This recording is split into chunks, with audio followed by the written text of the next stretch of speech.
বিসমিল্লাহির রহমানির রহিম। পরিবেশনায় ও পরিচালনায় দিক দিগন্ত। রাসূলের কাছে এক সাহাবী এসেছেন। রাসূল সাল্লাল্লাহু আলাইহি ওয়াসাল্লাম মসজিদে নববীতে বসা, এক মহিলা এসে বলছে, জাওয়াজনি ইয়া মুহাম্মদ, হে Muhammad, you gonna marry me? Muhammad, আপনি আমাকে বিয়ে করবেন? কি বলছে? রাসূল আমাকে বিয়ে করেন। রাসূল লজ্জিত হয়ে গেলেন। রাসূল তো এমনি লজ্জাশীল ছিলেন, সবসময় কোন দিকে তাকিয়ে থাকতেন? নিচের দিকে তাকতেন, মাটির দিকে তাকাতেন, মাটিতে শুইতেন, মাটিতে বসতেন, মাটিতে সেজদা দিতেন, মাটিতেই শুয়ে থাকতেন। রাহমাতাল লিল, কোনদিন পাকাতে সেজদা দেননি। কিসের সেজদা দিয়েছেন? মাটিতে। রাসূল চুপ করে আছেন, আরেকজন সাহাবী এসে বলছেন, হুজুর বুঝেন না, আপনি যদি না করেন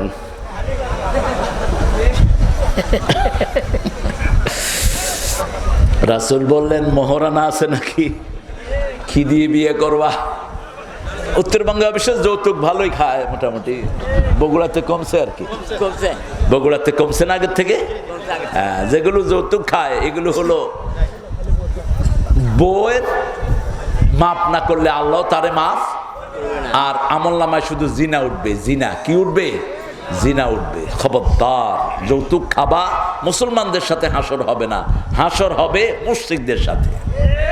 যৌতুক এসেছে হিন্দু ধর্ম থেকে, ওদের মেয়েদের কোনো অধিকার নাই, সেই জন্য বিয়ের সময় যৌতুকের ভান করে যা নিতে পারে তাই তাদের লাভ।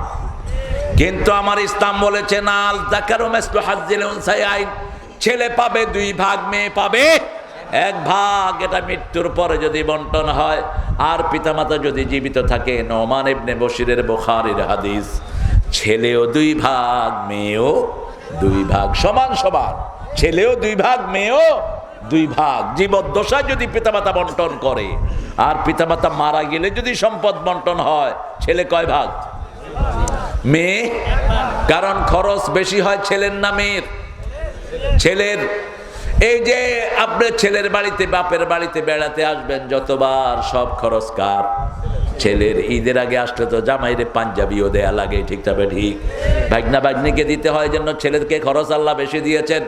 ছেলের পাওয়ার কোনো জায়গা নাই, মেয়ের পাওয়ার জায়গা 3টা। কয়টা? জামাইর সম্পত্তিতে মেয়ের অধিকার আছে না নাই? ছেলের সম্পত্তিতে আছে না নাই? আবার বাপের সম্পত্তিতে আছে না নাই?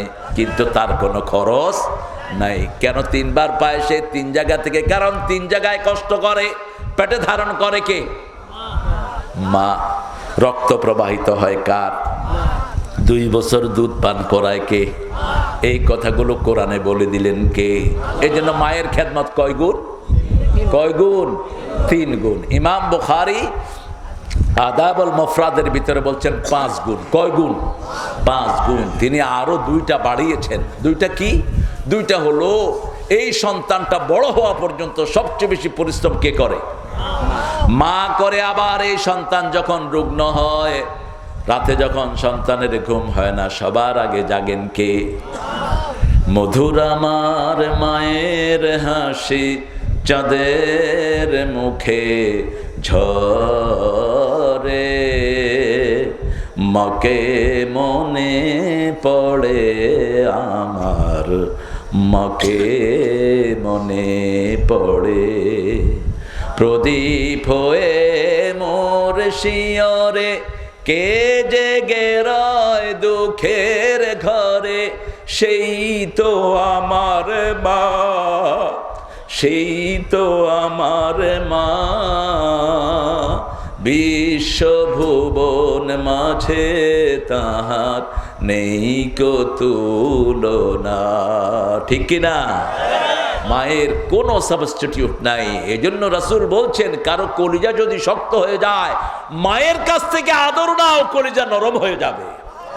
কেউ যদি হায়াত বাড়াতে চায়, পিতামাতার খেদমত করো, হায়াত বাড়িয়ে দিবেন কে?